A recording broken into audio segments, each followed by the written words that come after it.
Voilà, nous saluons donc tous ceux et celles qui nous écoutent au travers de la planète et nous glorifions le Seigneur pour son amour envers chacun d'entre nous.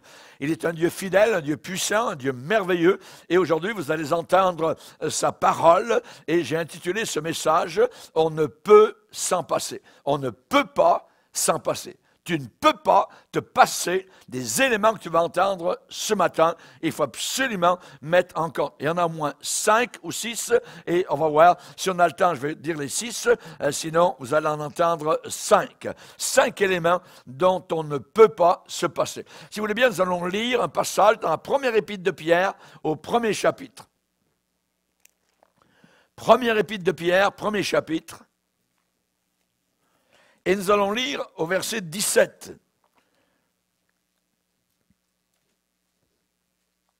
Premier Pierre, premier chapitre, verset 17. Et si vous invoquez comme Père celui qui juge selon l'œuvre de chacun, sans exception de personne, conduisez-vous avec crainte pendant le temps de votre pèlerinage, sachant que ce n'est pas par des choses périssables, par de l'argent ou de l'or, que vous avez été rachetés de la vaine manière de vivre que vous aviez hérité de vos pères. Mais vous avez été rachetés par quoi? Et verset 19, mais racheté par le sang précieux de Christ comme d'un agneau sans défaut, aucun défaut, sans tache, immaculé, prédestiné avant la fondation du monde et manifesté visiblement à la fin des temps, à cause de vous qui par lui croyez en Dieu, lequel l'a ressuscité des morts et lui a donné la gloire, en sorte que votre foi et votre espérance reposent sur Dieu. Amen. Seigneur, nous voulons te bénir et te glorifier pour ta merveilleuse parole. Nous te demandons, Seigneur, que l'onction du Saint-Esprit soit présente, que nous soyons attentifs, non pas à la parole d'un homme, mais comme elle est véritablement la parole du Dieu vivant, dans le nom puissant de Christ. Amen et Amen. Et tout le peuple dit Amen. Gloire à Dieu. On peut s'asseoir, frères et sœurs.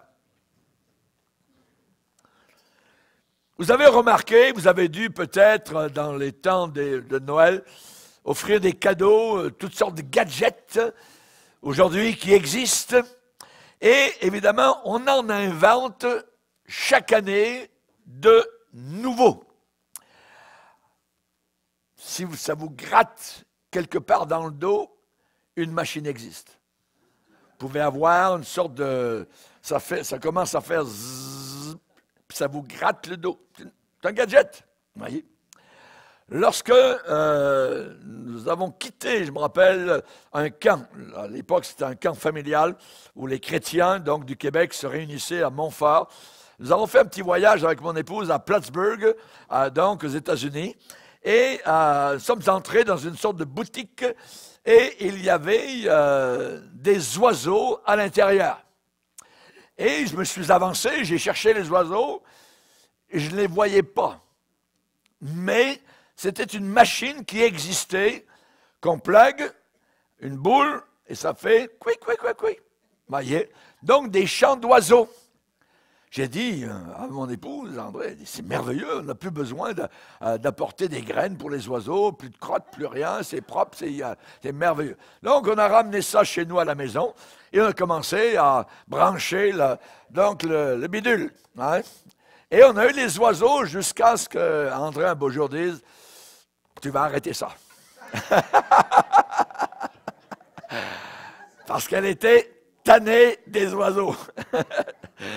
Donc, c'est des gadgets. Il existe autour de nous toutes sortes de gadgets, voyez. Et je n'ai jamais vu, je dirais, autant de choses dont je peux me passer. Vous voyez, on peut se passer de beaucoup de choses. Et la civilisation moderne a ajouté à la vie humaine beaucoup de choses, vous voyez, mais des choses souvent qui ne sont absolument pas nécessaires à notre existence. Mais il y a et il existe des nécessités. Il existe certaines nécessités si nous voulons que notre vie soit ce qu'elle doit être.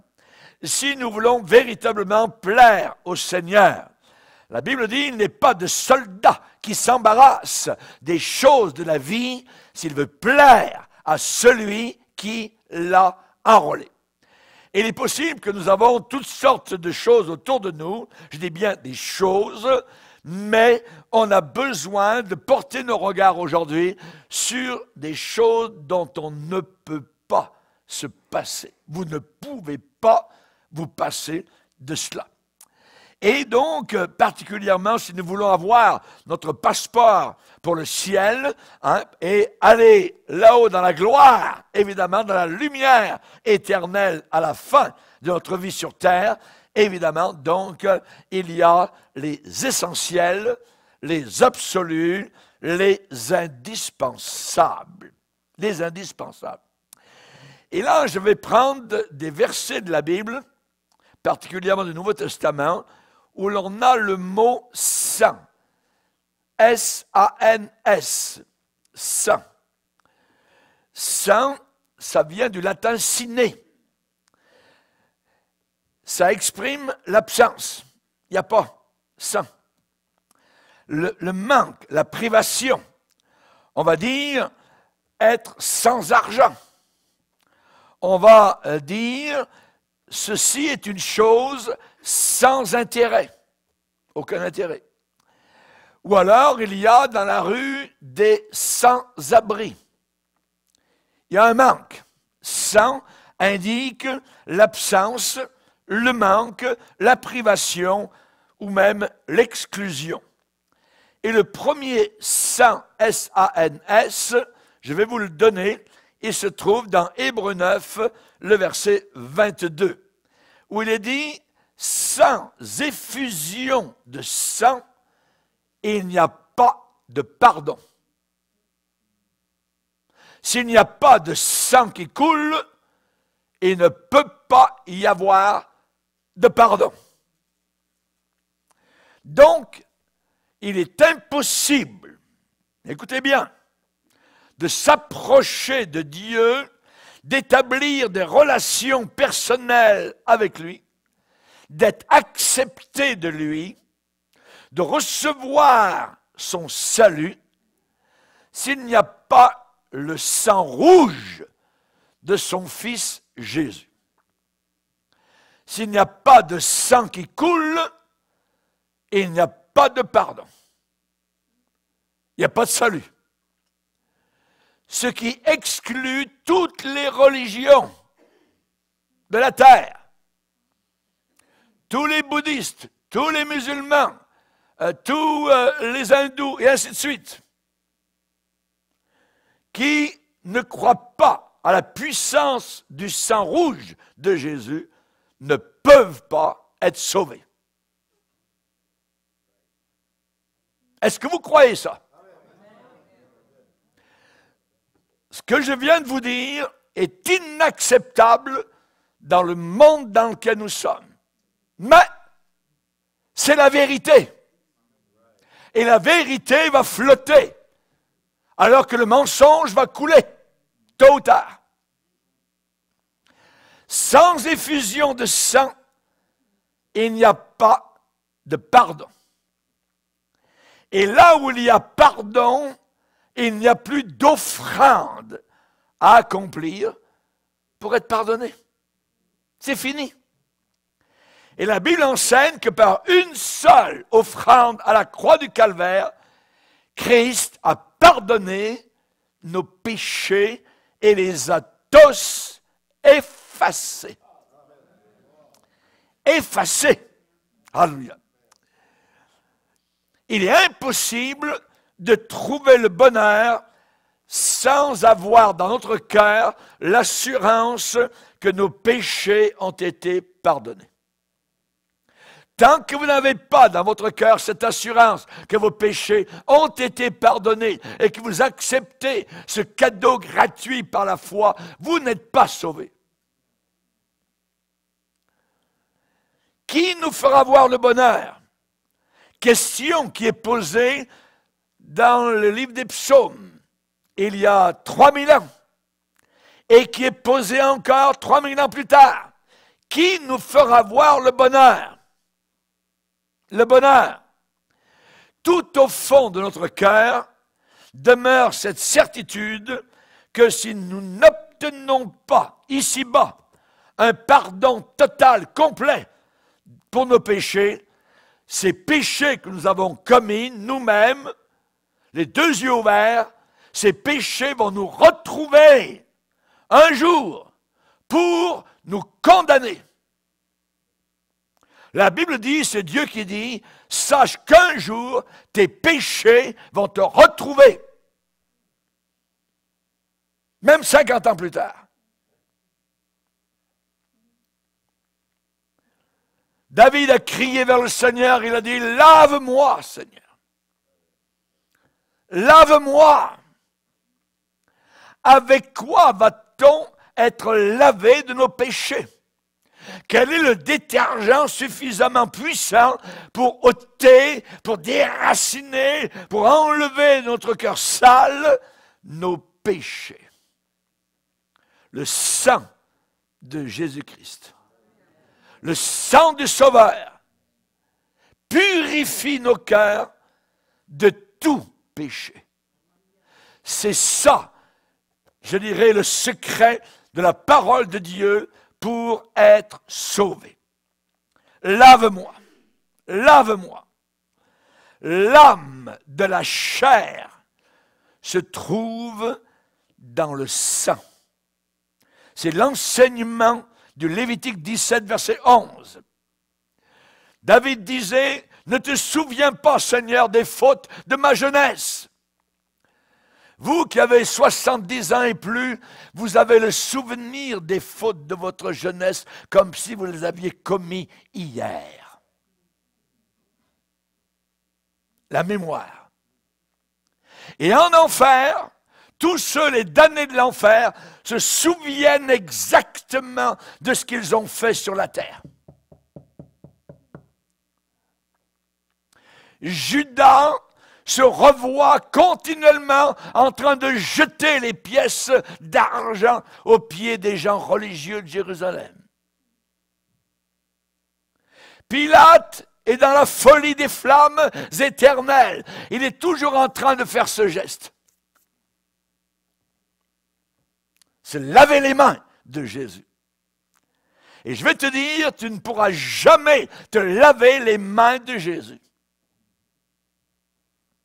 Jamais. Nous étions tous errants comme des brebis. Chacun suivait sa propre voie. Et l'Éternel a fait retomber sur lui l'iniquité de nous tous. De nous tous. Comment allons-nous avoir la victoire sur l'accusateur, le diable, qui est super intelligent vers le mal? Et la Bible dit, ils l'ont vaincu à cause du sang de l'agneau. À cause du sang de l'agneau. Qu'est-ce que ça veut dire, à cause du sang de l'agneau? Ça veut dire à cause de ce qui s'est passé au calvaire, à cause de la croix, à cause de ce que Jésus a accompli pour moi, pécheur, et pour toi, pécheresse, et pour toi, pécheur. Alléluia. Ils l'ont vaincu. As-tu vaincu le diable? Tous les jours. Tous les jours, on peut le vaincre. Par le sang de l'agneau et à cause de la parole de notre témoignage. As-tu un témoignage? Le témoignage, c'est que j'étais. C'est à l'imparfait. Et maintenant, c'est au présent. Le passé, j'ai un passé et j'ai un présent. Et le passé est englouti dans la mer de l'oubli. Et maintenant, si tu n'as pas cette différence avant-après, il est fort possible que tu ne sois pas sauvé. La Bible dit, si quelqu'un est en Christ, il est une nouvelle créature. Les choses anciennes sont passées, voici que toutes choses sont devenues nouvelles, neuves. As-tu une vie neuve? Alléluia. Gloire au Seigneur. La personne sauvée a une vie neuve. S'il n'y a pas de changement dans ta vie, tu es devenu simplement religieux. Tu t'es joint à un monde religieux. Ce n'est pas parce que sur le bâtiment il est écrit Église que ici on sauve. Pas plus que vous entrez dans un lieu et c'est marqué garage et qu'à l'intérieur vous devenez une voiture. Vous ne devenez pas chrétien en entrant dans un lieu appelé Église. Il faut que vous vous repentiez de vos péchés. La victoire sur Satan, l'accusateur, se passe par le sang de Jésus et par le témoignage. Je sais qui je suis. Nous sommes une génération qui est folle d'identité. Qui je suis? Qu'est-ce que c'est? Nos grands-parents ne se posaient pas des questions niaiseuses comme cela. Ils savaient qui ils étaient. Je suis un homme, je suis une femme, j'ai telle nationalité. Je sais d'où je viens, je sais qui est mon grand-père, je sais qui est ma grand-mère, et ainsi de suite, je sais qui est ma mère, je sais qui est mon père. Mais cette génération cherche tout le temps qui je suis, qu'est-ce que c'est, voyons donc. Et dans le Seigneur, nous savons qui nous sommes. Alléluia. Nous sommes enfants de Dieu. Et si le monde ne nous reconnaît pas, c'est qu'ils n'ont pas connu mon Sauveur. Donc, je dirais particulièrement que dans l'Ancien Testament, les hommes s'approchent du Seigneur comment? Par le sacrifice sanglant. Par des animaux innocents, saignés. Le sang est recueilli, l'animal est brûlé devant Dieu. C'était comme cela que ça se passait dans l'Ancien Testament. C'était un symbole de quelque chose qui allait arriver plus tard, une seule fois, sur une croix, un homme appelé agneau, le mouton de Dieu, allait être cloué, saigné, crucifié pour mes péchés. C'est mon sacrifice. Je ne peux pas m'approcher de Dieu tout seul en arrivant au Seigneur. Voilà moi, je viens devant toi tout seul. Jamais. Vous venez devant Dieu avec quelqu'un d'autre, avec un médiateur, avec un sauveur, avec une rançon. Vous ne pouvez pas vous approcher du Dieu éternel qui a créé l'univers entier, les milliards d'étoiles, les galaxies autour de vous et arriver devant lui comme cela, comme c'était votre chum, votre ami. Jamais de la vie. Isaïe est arrivé devant Dieu, il l'a vu sur un trône, il a dit, je suis un homme perdu. Malheur à moi! Mes yeux ont vu le roi! Si le Seigneur se montrait ce matin, nous serions tous, tout de suite, au bas de notre chaise. À genoux. Adam et Ève, après avoir péché, ont été chassés. Chassés d'un lieu paradisiaque, glorieux, et Dieu a montré son salut au travers de quelque chose qu'il a accompli pour la première fois. Il a pris un ou des, je ne sais pas, animaux innocents, il a ôté la peau, ces animaux ont été saignés, et le Seigneur a pris la peau de ces animaux innocents et les a placés sur Adam et sur son épouse, Ève, pour les recouvrir, pour recouvrir leur nudité. Le sang. Sans effusion de sang, il n'y a pas de pardon.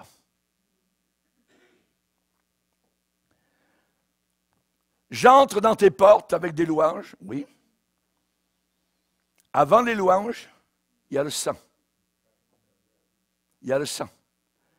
Il y a des chrétiens qui pensent que parce qu'ils louent le Seigneur, parce qu'ils ont les deux mains en l'air, que tout va bien. On entre dans la présence de Dieu avec le sang. C'est à cause du sang. C'est à cause de Jésus. Et c'est la raison pour laquelle il a dit, tout ce que vous demanderez au Père en mon nom. À cause de moi. Vous ne pouvez pas entrer dans la présence de Dieu tout seul. Jamais. Vous avez toujours besoin de Jésus. Toujours besoin de Jésus. Il ne suffit pas de regarder, par exemple, des gens se mettre à genoux dans un lieu religieux, comme les musulmans, et puis dire, ah, mais Dieu va les écouter, c'est merveilleux, eux aussi, ils prient, tout ça. Mais leur prière ne monte pas plus haut que le plafond. Parce qu'on entre dans la présence du Dieu unique, uniquement par Jésus-Christ. Et tous les musulmans croient que Dieu n'a pas de fils. Tous les musulmans croient, ils vont vous le dire. Ils l'écrivent même sur la mosquée à Jérusalem, sur les mosquées africaines où je suis allé en mission. Ils le marquent en grosses lettres. Et Dieu n'a pas de fils. On appelle cela l'antichrist. C'est une formulation antichrist. Et on ne peut pas être sauvé si on ne croit pas que Dieu a un fils. Et que ce fils est Dieu. Jésus a dit, si vous ne croyez pas ce que je suis, vous périrez tous en enfer également. Également. Donc on parle de choses très sérieuses actuellement. Et alors que vous êtes en train de m'écouter, vous qui êtes des milliers au travers de la terre de m'écouter, écoutez bien ce que je suis en train de dire. Si c'était mon dernier message avant ma mort, il faut que je vous le dise. S'il n'y a pas de sang qui coule, vous ne pouvez pas être pardonné. Et pas n'importe quel sang. Il ne faut pas que ce soit un sang impur. Le sang qui coule dans les veines humaines, partout autour de la terre, c'est un sang impur. Et il n'y a qu'un seul sang d'un homme qui a vécu sur la terre, qui est pur totalement, c'est le sang de Jésus-Christ, notre Sauveur. Et c'est ce sang uniquement qui purifie tous nos péchés. Alléluia. Gloire à Dieu. Abel avait un jeune frère. Et un jour, il a dit que ce jeune frère a voulu faire un sacrifice. Bon, ce sont des gens religieux. Sacrifice à qui? À Dieu, au seul Dieu, au vrai Dieu. Donc, c'est un rituel qui est bien. Mais voilà qu'il y en a un qui a dit, bien ouais, papa, il nous a dit que pour entrer dans la présence de Dieu, il fallait absolument du sang qui coulait. Mais on va moderniser notre religion. Nous sommes une nouvelle génération. C'était bon pour papa et maman, mais nous, aujourd'hui, on va changer ça.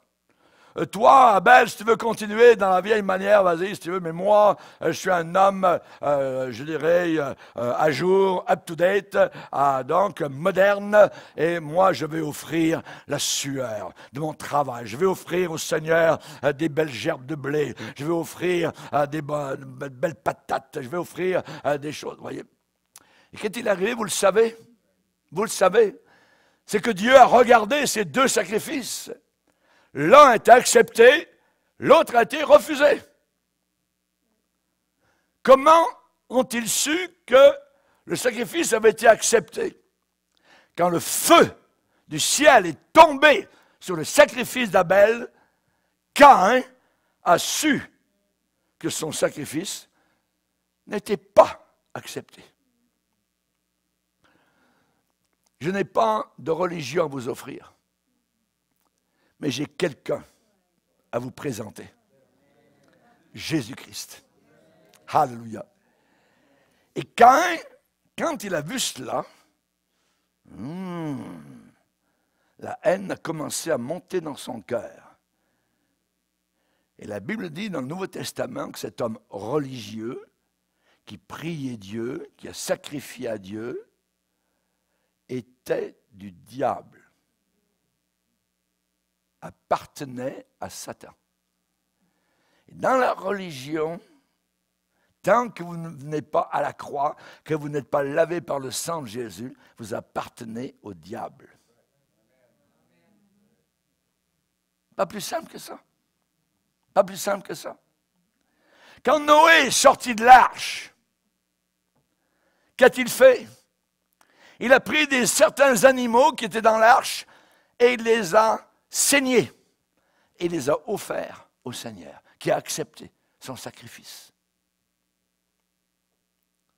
Car Rahab, l'ex-prostituée de Jéricho, a reçu chez elle les espions israélites venus voir comment ça se passait à Jéricho, l'endroit, l'intérieur, les rues, avant l'invasion. Rahab a reçu chez elle ces hommes-là et les a cachés. Elle n'a pas couché avec eux, elle les a cachés et elle a cru. Elle a cru que le peuple d'Israël, qu'elle voyait là-bas au loin de sa fenêtre, allait vaincre Jéricho, allait détruire Jéricho. C'est ce que les espions qu'elle cachait lui avaient dit. Elle a cru le message. Et avant de repartir, les espions ont dit, Rahab, tu nous as accueillis. Si tu veux être sauvé lors de l'invasion, lors de l'écroulement de Jéricho, il va falloir que tu fasses une chose. Il va falloir que tu prennes un cordon rouge et que tu l'attaches à l'extérieur de ta fenêtre et qu'il pende très visible. Et quand l'invasion va arriver, et nous verrons le lieu où tu résides, tu vas être épargné. Tout le reste va être tué. Elle a cru. Elle a fait venir dans sa maison ses parents, la parenté. La maison était pleine. Et lorsque Jéricho s'est écroulé totalement, Rahab a été sauvée à cause du fil rouge. Ce monde dans lequel nous sommes est sur le point de s'écrouler comme Jéricho l'a été. Mais si à ta fenêtre, il y a un fil rouge, tu seras sauvé. Tu seras épargné. Je ne suis pas un espion du Seigneur, mais je suis un serviteur du Seigneur. Et je te dis la vérité. C'est le seul moyen que représente le cordon rouge à la fenêtre, le sang de Jésus. Sans effusion de sang, il n'y a pas de pardon. Lorsque le peuple d'Israël est sorti d'Égypte, un conseil a été donné à tous les Israélites. Si vous voulez être épargnés, la nuit où Dieu va juger l'Égypte, où chaque bébé dans chaque maison égyptienne va mourir, si vous voulez être épargnés, vous allez tuer un agneau, le saigner, recueillir le sang et badigeonner le sang sur votre porte, vous allez rester à l'intérieur et vous serez protégés. Et Dieu de déclarer, dans Exode chapitre 12, il donne cette injonction, le sang vous servira de signe sur les maisons où vous serez. Je verrai le sang et je passerai par-dessus vous. Ça veut dire que je vous protégerai et il n'y aura pas de plaie qui vous détruise quand je frapperai tout le pays d'Égypte. Pasteur, c'est quoi votre signe? Mon signe, c'est le sang. C'est le sang de Jésus. Je suis sous le signe du sang de Jésus. Alléluia. Et tout chrétien se trouve sous le sang de Jésus. Il n'y a pas d'autre moyen. C'est pas ce que toi tu as fait ou tu n'as pas fait, ou que tu as oublié. À l'intérieur de la maison en Égypte, peut-être quelqu'un a dit, grand-père, est-ce qu'on a bien fait? Est-ce que, ouais, mais on a commis des péchés, tout ça. Grand-père dit, prends-moi par la main, mon petit-fils.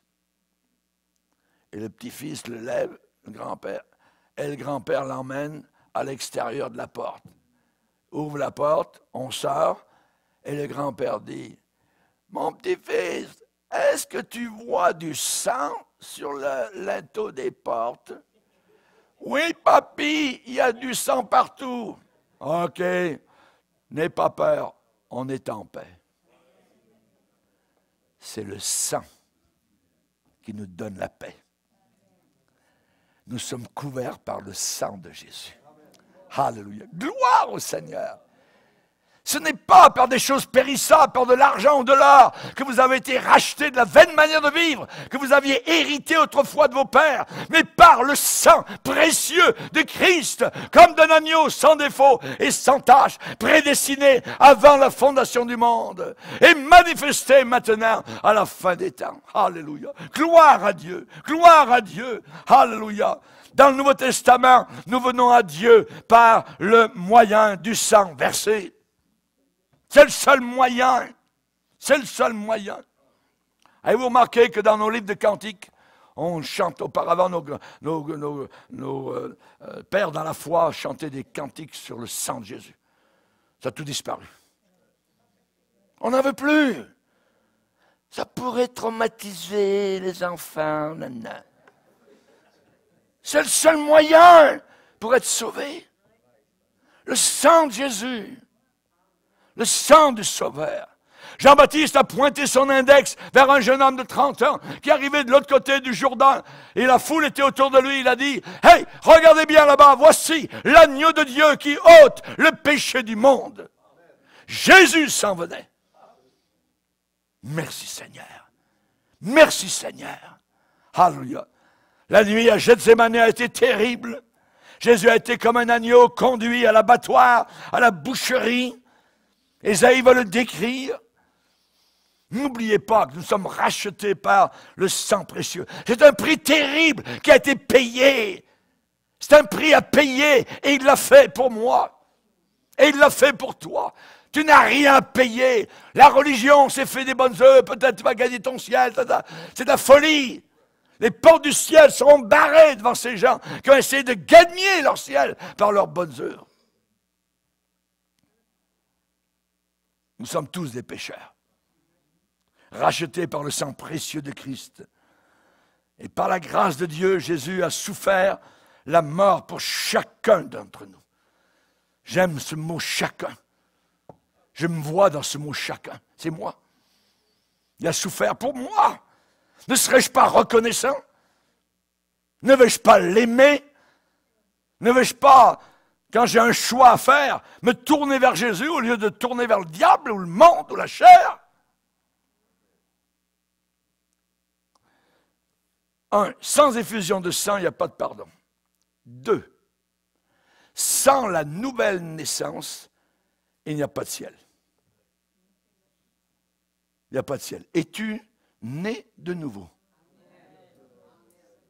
Si vous dites dans votre cœur, pasteur, vous parlez de quoi? Ça veut dire que vous n'êtes pas sauvé. Tous les chrétiens connaissent la nouvelle naissance. Jésus a parlé à Nicodème, il en a parlé. Il n'y a aucun musulman qui est né de nouveau. Est-ce que le pape est né de nouveau tout d'un coup? Jamais de la vie. Tous les papes sont en enfer, tous. Les bouddhistes, les hindous, tous. Pourquoi? Parce qu'ils ne sont pas nés de nouveau. Qu'est-ce que Jésus a dit? Je vais vous rappeler ce que ce livre dit. C'est le livre qui parle du petit Jésus, la naissance à Noël, ainsi de suite, la crèche, tout ça. C'est bien beau tout ça. Mais ce même livre, voyez, nous dit aussi autre chose. Et dans l'évangile de Jean, Jésus dit à un homme très religieux, en vérité, je te le dis, si un homme ne naît pas de nouveau, il ne peut pas voir le royaume de Dieu. Il ne peut pas voir. Ensuite, Jésus va redire à cet homme-là, en vérité, je te le dis, si un homme ne naît pas de nouveau, il ne peut pas entrer dans le royaume de Dieu. Il ne peut pas voir, il ne peut pas entrer. Et Jésus a parlé en disant qu'au jour du jugement, beaucoup seraient à la porte. Ah, ouvre-nous. Je ne vous connais pas. Jésus parle de l'extérieur. Et l'extérieur, c'est les flammes, c'est l'enfer éternel. C'est terrible. C'est terrible. La Bible dit que l'homme naturel ne peut pas connaître les choses de Dieu parce qu'elles sont une folie. Mon éternité, pasteur, est basée sur une croix où un jeune homme, un juif, a été cloué sur une croix il y a 2000 ans. C'est ça, au travers de ça, que mon éternité est assurée. Oui, yes. Certainement. C'est la folie de Dieu. Mais la folie de Dieu est plus grande que la sagesse des hommes. Alléluia. Gloire à Dieu. La Bible dit que l'homme naturel, c'est-à-dire l'homme psychologique, ne peut pas connaître les choses de Dieu, parce que c'est en esprit qu'on les connaît. C'est-à-dire c'est avec le Saint-Esprit. Si le Saint-Esprit ne t'a pas éclairé, tu ne comprends rien du tout. Tu peux l'entendre, mais tu ne le vis pas. Tu ne le vis pas. L'homme naturel ne peut pas connaître les choses de Dieu. Et c'est la raison pour laquelle l'apôtre Paul va écrire aux Éphésiens, à des gens qui maintenant sont sauvés, ont connu le Seigneur, ont connu la vérité, et Paul va leur rappeler en disant, « Souvenez-vous que vous étiez en ce temps-là sans Christ. » Et quand vous êtes sans Jésus, vous êtes perdu. Sans Jésus, c'est être perdu. Souvenez-vous qu'en ce temps-là, vous étiez sans Christ, sans espérance, sans Dieu dans le monde. Nicodème, un homme religieux, était perdu? Oui. Mais il a fallu que Jésus lui parle. Et je crois que Nicodème a accepté l'enseignement que Jésus lui donnait sur la nouvelle naissance. L'apôtre Paul avait sa religion. Il croyait en Dieu, il priait Dieu, il allait au temple, mais il était capable de tuer les chrétiens. Jusqu'au jour où le Seigneur l'a plaqué à terre. Paf! Qui es-tu, monsieur? Il est aveugle, il ne voit plus rien. La lumière de l'éternité a touché son domaine oculaire, il ne voit plus rien. Il va être aveugle pendant 3 jours. Que veux-tu que je fasse? Quand il a entendu la réponse, « Je suis Jésus que tu persécutes.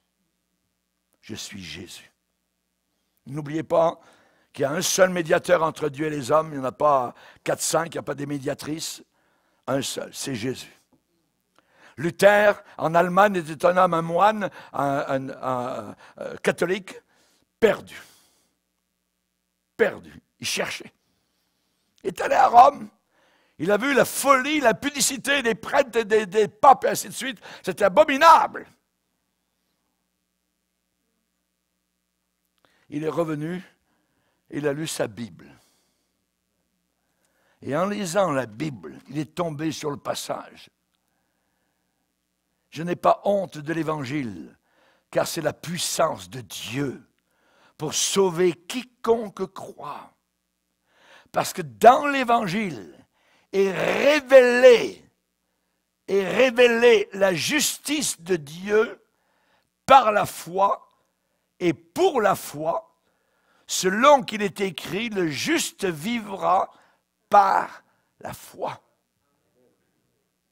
Et l'Église catholique a enseigné pendant des siècles que c'est par les œuvres que vous êtes sauvés. Les bonnes œuvres. Aucune œuvre ne nous sauve. Et l'apôtre Paul l'a bien mentionné lorsqu'il écrit aux Éphésiens, c'est par la grâce que vous êtes sauvés, par le moyen de la foi, et cela ne vient pas de vous. Cela ne vient pas de vous, c'est le cadeau de Dieu. Ce n'est pas par les œuvres. Il le dit direct. Ce n'est pas par les œuvres. Pourquoi? Afin que personne ne se glorifie.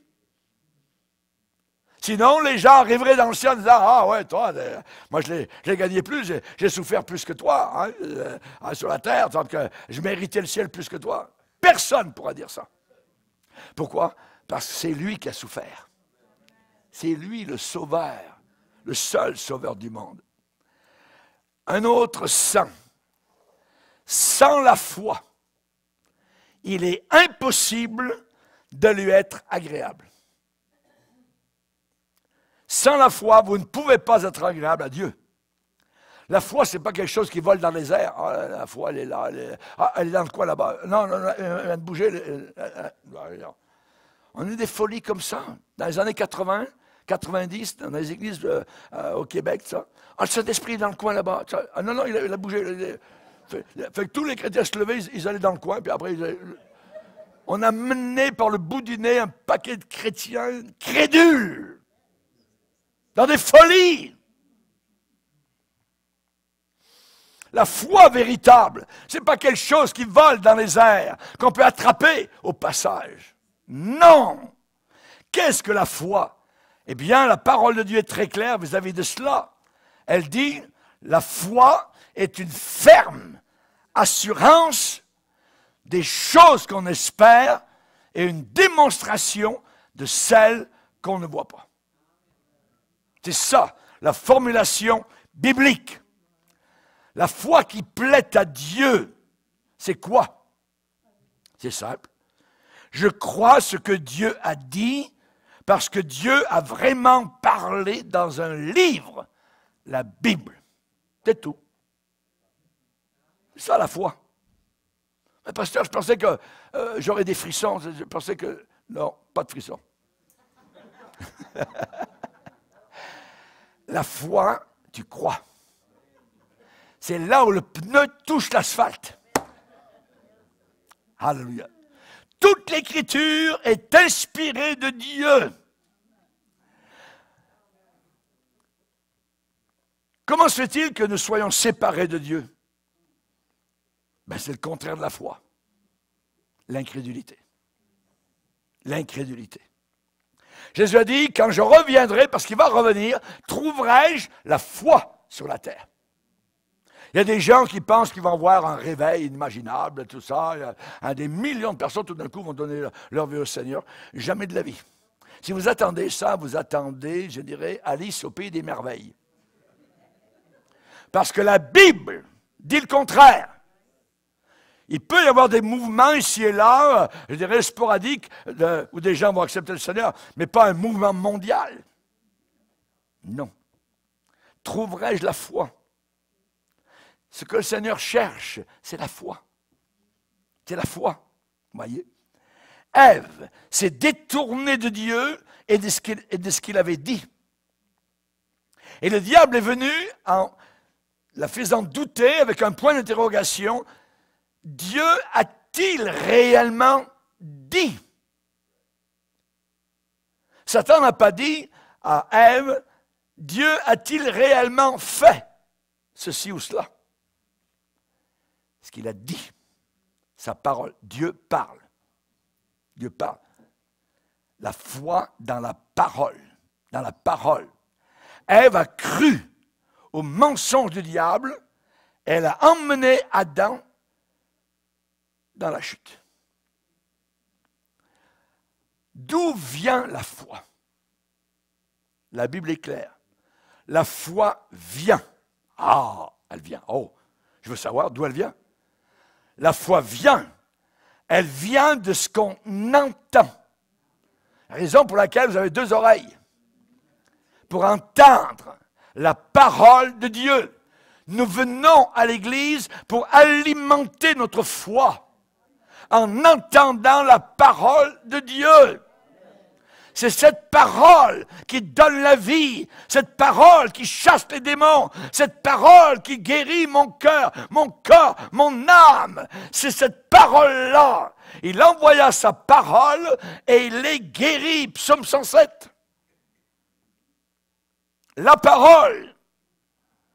La raison pour laquelle j'aime bien voir les gens venir à l'église avec ce livre. Avec ce livre. Pas suffisant de voir quelques versets affichés donc sur un écran. Il faut connaître ce livre-là. La parole de Dieu. C'est un livre. Ce n'est pas un téléphone, c'est un livre. Parce que le jour où les hommes vont couper votre téléphone, plus de Bible. C'est un livre. Biblos, ça veut dire en grec livre. C'est le livre. Même les musulmans nous appellent, nous les chrétiens, vous êtes les gens du livre. Oui, certainement. Nous sommes les gens du livre. Hein?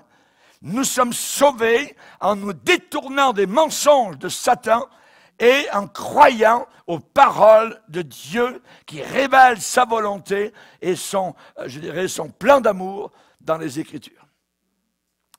C'est par la foi qu'Abel a offert son sacrifice ensanglanté. C'est par la foi que Enoch a été enlevé parce qu'il croyait à l'enlèvement. C'est par la foi que Noé a pris sa hache, est allé dans la forêt, a commencé à couper des arbres et a fait un bateau parce que Dieu lui a dit, je vais tout détruire sur la terre. Trop méchant! C'est par la foi que Abraham a quitté Ur en Chaldée et l'adoration des démons en haut des ziggourats. Son père était un idolâtre, Abraham. Sarah, c'est par la foi qu'elle a enfanté l'enfant qu'elle avait. Elle était stérile. Isaac, Jacob, Joseph, Moïse, Rahab. Par la foi, par la foi, par la foi. Par la foi, nous marcherons, par la foi, nous vaincrons. L'apôtre Paul n'a pas dit « je crois qu'il y a un Dieu ». Non, non, non, non, non, non. Toutes les religions croient ça, qu'il y a un Dieu. Paul a dit « je crois Dieu ». Oh, c'est différent. Il n'a pas dit « je crois qu'il y a un Dieu ». Les démons croient aussi qu'il y a un Dieu, ils tremblent. Il n'a pas dit « je crois qu'il y a un Dieu ». Il a dit « je crois Dieu ». Je crois ce que Dieu a à dire. C'est ici. Et vous avez tout un livre, l'Apocalypse, qui vous dit exactement ce qui s'en vient sur la planète Terre. Et avant cela, nous partons en un instant, en un clin d'œil, là-haut dans la gloire, au-dessus de la planète Terre. Sans avertissement. Alléluia! Gloire à Dieu. Gloire à Dieu. Je crois ce livre. J'ai placé ma vie entière sur ce livre. L'apôtre Paul était un homme de Dieu. Il croyait. Je n'ai pas honte de l'Évangile. Je n'ai pas honte de l'Évangile. Combien de chrétiens ont honte de l'Évangile? N'aie pas honte, mon frère. N'aie pas honte, ma sœur. Tu crois dans la vérité et la vérité va triompher. La foi, c'est premièrement, je crois, ce que la Bible dit à mon sujet. Qu'est-ce que la Bible dit à mon sujet? C'est pas facile à accepter. Il faut dire quoi? Il faut dire, eh bien, Seigneur, tu as raison et j'ai tort. J'ai tort? Oui, il faut le dire. Il faut dire, Seigneur, tu es saint et je suis pécheur. Seigneur, tu es vrai et je suis menteur. Tu es juste et je suis injuste. Et j'ai besoin de l'aide que toi seul peux me donner. Il est le seul sauveur. Seul sauveur. Il guérit aujourd'hui. Il est celui qui est mort pour nos péchés. Péché avec un P comme poison. C'est du poison. Plus tu pêches, plus tu es empoisonné. Remarquez les résultats du poison autour de vous dans cette société. Ils sont empoisonnés. C'est le péché. Mais on leur fait croire qu'ils sont des malades. Ils sont tous des malades. Non, non, non, non. Ils sont tous des pécheurs. Heureux ceux qui n'ont pas vu et qui ont cru. Cru. Paul a dit un jour dans la tempête, j'ai cette confiance en Dieu qu'il en sera comme il m'a été dit. Comme il m'a été dit.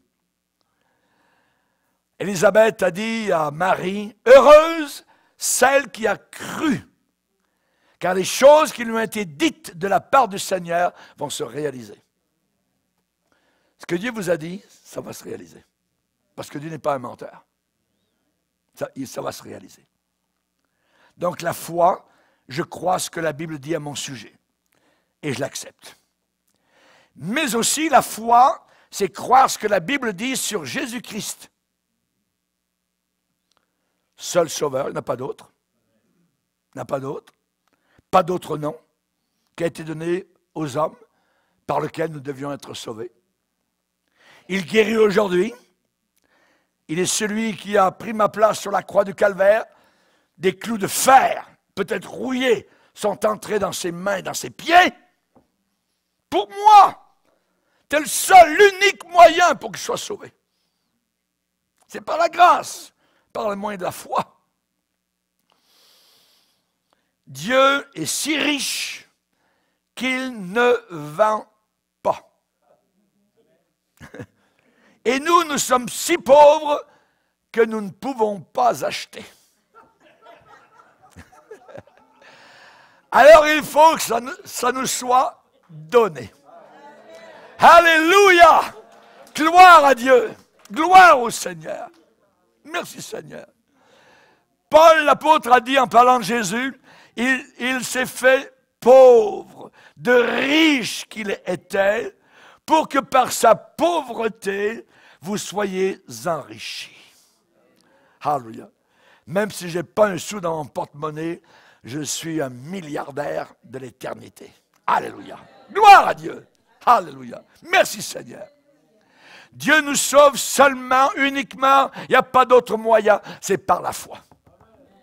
Tel que nous sommes, là où nous sommes, qui que nous soyons, religieux ou pas, ça n'a pas d'importance. Il vient sauver des pécheurs.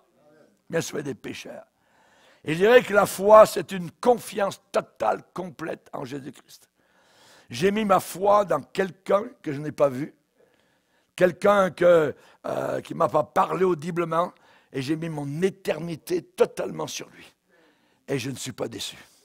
Et je ne serai pas déçu. Alors, c'est par la foi. Il est impossible de lui être agréable. Sans la foi, impossible de lui être agréable. Ensuite, Jésus a dit, sans moi, vous ne pourrez rien faire. Sans moi, vous ne pourrez rien faire. Vous savez que Dieu ne nous demande pas même de vivre la vie chrétienne. Il ne demande même pas de vivre la vie chrétienne. Pourquoi? Parce qu'il sait que ça nous est impossible. On n'est pas capable de vivre la vie chrétienne. Il y a une seule personne qui est capable de vivre la vie chrétienne, c'est le Fils de Dieu ressuscité, c'est le Christ.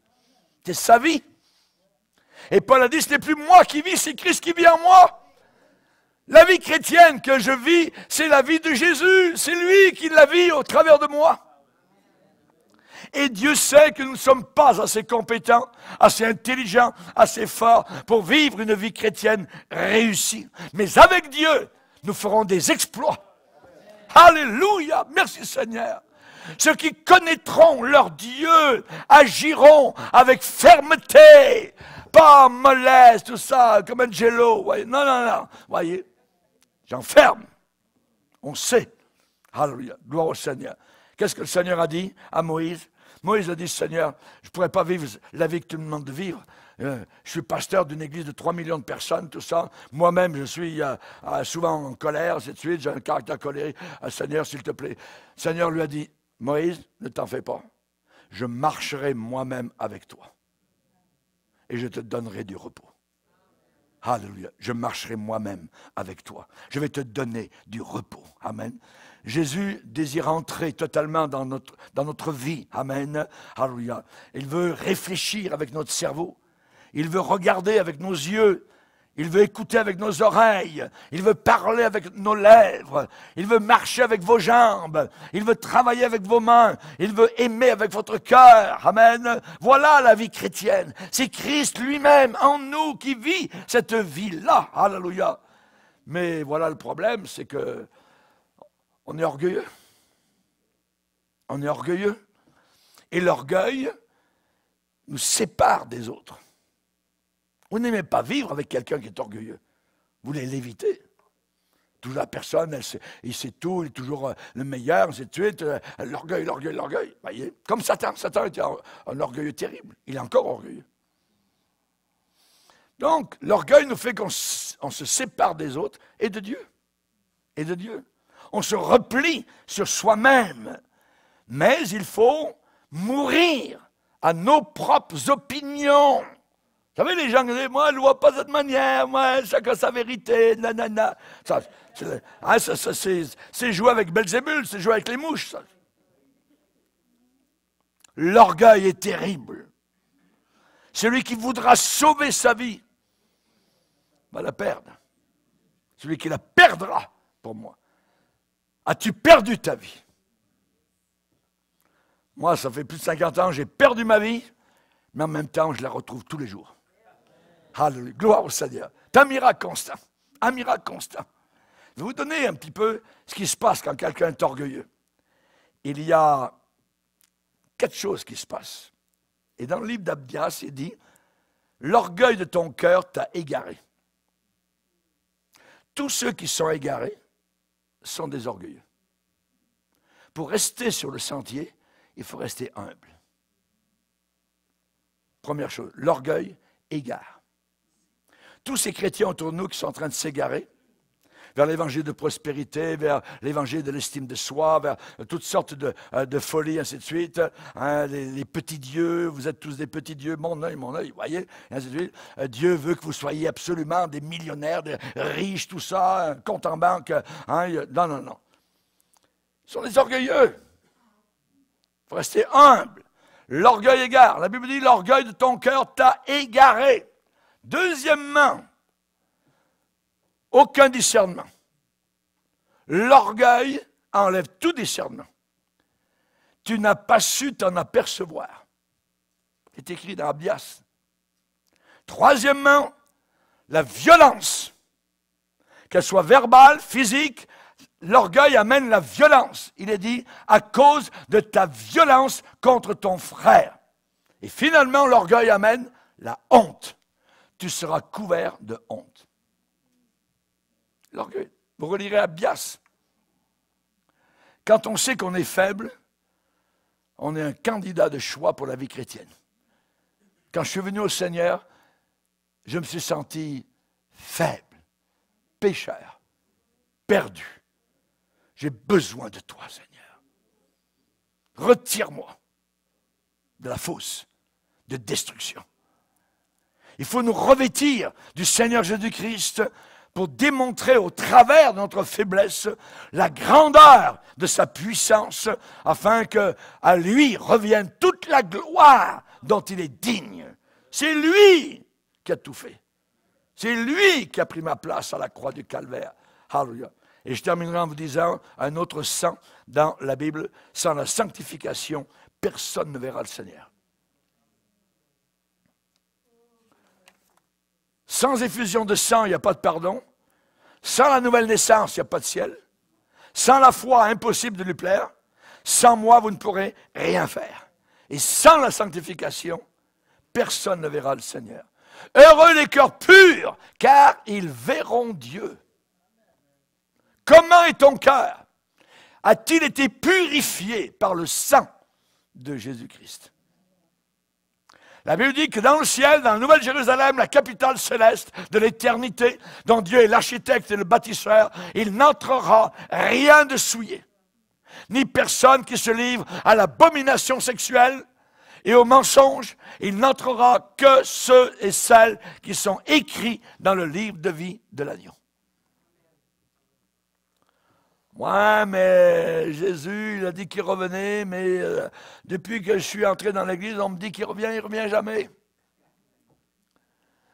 Ne dites jamais ça. Jésus a vu ce cas-là. Et il a parlé d'un serviteur qui disait, mon maître tarde à venir. Mon maître tarde à venir. Il ne tarde pas, le Seigneur, il est à l'heure. Il sera à l'heure. Encore un peu de temps, celui qui doit venir viendra et il ne tardera pas, nous dit la Bible. La raison pour laquelle la Bible dit, sortez du milieu d'eux. Quelque part, je suis dans le monde, je vis dans le monde, je travaille dans le monde, je roule ma voiture dans le monde, mais mon cœur est sorti de ce monde.